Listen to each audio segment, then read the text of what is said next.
It's a lot of niggas doing stuff under the stolen identity, and then they blaming it on black people. We're black, but it's a lot of nigga foolishness that's outside, has nothing to do with us. A whole lot of that. So we have to start taking responsibility and separating the two entities when it comes to who's doing what. Gangster Chronicles, this is not your average show.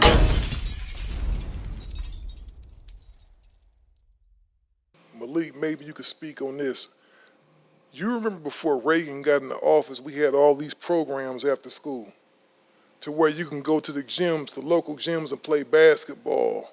You had a lot more parks. You see brothers outside shooting hoops. You had more kids playing baseball. And this is just something, because I noticed that the other day.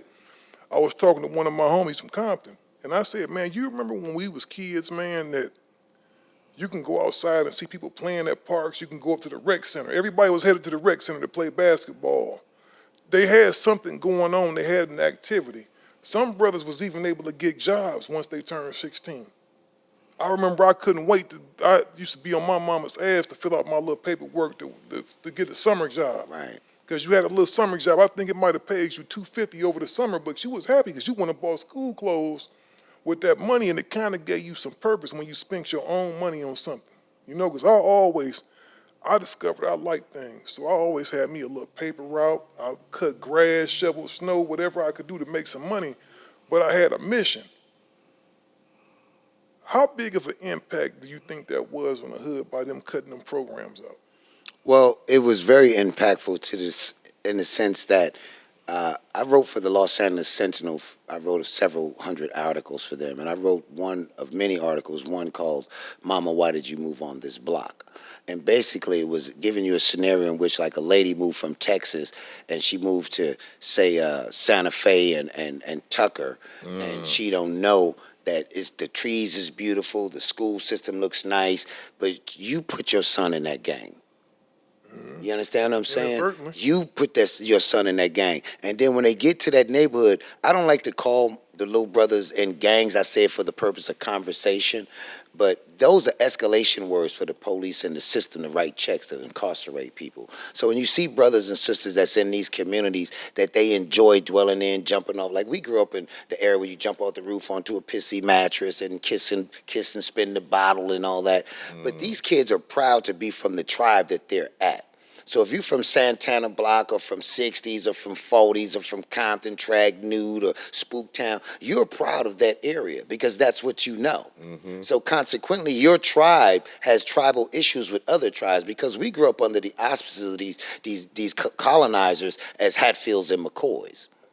You see what I'm saying? So when you get a situation like that and then you throw deprivation in there, and lack of education. That's why it's important to know what curriculum is taught in your kid's school and who was the curriculum writer. He might have been a Confederate. Yeah. So the education that we receive in the ghetto is different than the education they get west of Sepulveda.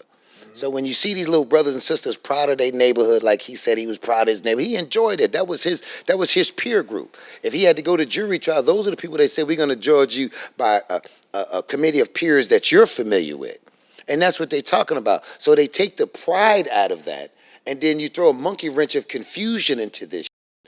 And then you start see, Ronald Reagan and Oliver North and all them bought crack cocaine to the neighborhood. Oh, for sure. Okay, 100%. with the Contras and the Salvadorian brothers and sisters and built a space shuttle off of that. We know it's principalities and spiritual wickedness in high places. But as intellectual giants, we don't have time to take people through the step, stages, and degrees of how we got to where we got to. Motherfucker, you know how we got here. You put us here through slavery. You raped, robbed, and murdered us. You know what you did.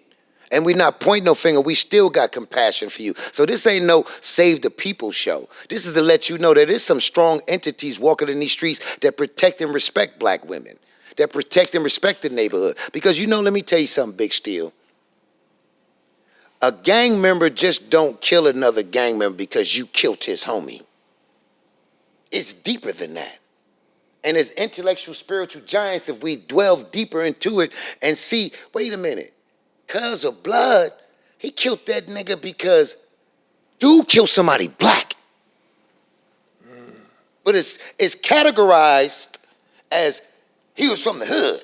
No, but deep in your mind, you saying to yourself, man, you killed my nigga. black. So that's why cuz kill blood, because that's his relatives. But we're not here to have a verbal gymnastics about the conditions of our people. You know where the you left us. We letting you know that pressure makes the best diamond so it can shed light in all directions. And you got gatekeepers like me that's at the door that's going to make sure I support everything black. Because black is not a people, it's a condition. That's deep. You know, I want to ask you, man, because you are very well spoken, and you did mention that you've done time in the system. How old were you when you got in the system? I was 21 with no felonies. I went in there for robbing the police station. Robbing a police station? Yeah, I had a famous crime that I went to prison for. And in the city of Los Angeles, on every news channel and all that, I done cooked PCP, I done had shootouts, I ran with Renee McGower, I know Lil Tommy, I done with him, I done with Peter Cody and John Boy and White Boy Buddy, and you name it, I done ran the gamut. You talk about that PCP, man, that's almost like the ghetto recipe in the family tradition, man. That recipe is passed down like by generations, man, and it's funny, it don't never escape the black community. Well, you know, the acronym PCP stands for Please Consider the Plot. You know what I'm saying? I done been looped off that from just smelling it, but I don't really want to expound on that and my shortcomings because I owe the community an enormous apology. I'm the Negro that's responsible for our people eating out the trash. I'm the person that's responsible for our kids not going to school because I participated in this system and these oppressors' foolishness. And I take responsibility for what I did and on behalf of all my homies that's not here, all my homies that can't speak for themselves and all their sons that's growing up with fathers, and to the sisters that's been disrespected. On behalf of all of us, the players, the pimps, the ones that made the sexy reds through the experience of having them involved in our lives, I'm going to apologize to the young homies for teaching them this gang shit on behalf of the brothers that's no longer. A lot of people feel that our culture and our music is a part of the destruction of the youth. How you see niggas still gang banging and claiming hoods and all that. So you feel responsible for starting that foundation of showing, because do you feel like what you did taught the youth coming up that same path to do it? Because we still got niggas in the hood going to pen. We still got niggas selling sherm steel and dope and claiming the hood like it's the most important thing in the world. Well, what I take responsibility for and my verbal public apology was not an individual apology based on my own shortcomings. Mm-hmm. It was an apology based on a collective group of errors that we made as black men from South Central, Wise, Compton, Pomona, and beyond Chicago that we bit into for the purpose of survival. As an individual, I'm totally cognizant of the fact that we have perpetuated this foolishness in such a way that it's come down to our children. I can't control that. That's America's job.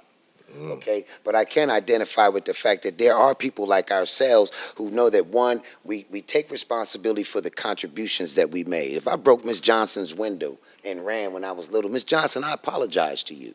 Mm-hmm. If I sold dope to the community and I know that I sold dope and a bunch of other cats sold dope and they didn't get a chance to say they apologized to God first and to the community, that's what I'm trying to implement, because it's going to always go. See, everybody that's black is not your brother.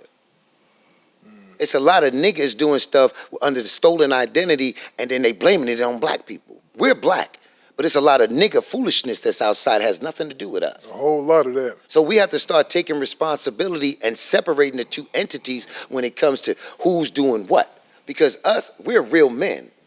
We're really trying to help our community. So when we start making these apologies collectively as individuals, and then taking responsibility for the most minuscule amount of dirt that you did to black people, it speaks collectively for us all. Gangster Chronicles, we gon' tell you how it goes. If I lie, my nose will grow like Pinocchio. We gon' tell you the truth and nothing but the truth. Gangster Chronicles, this is not your average show.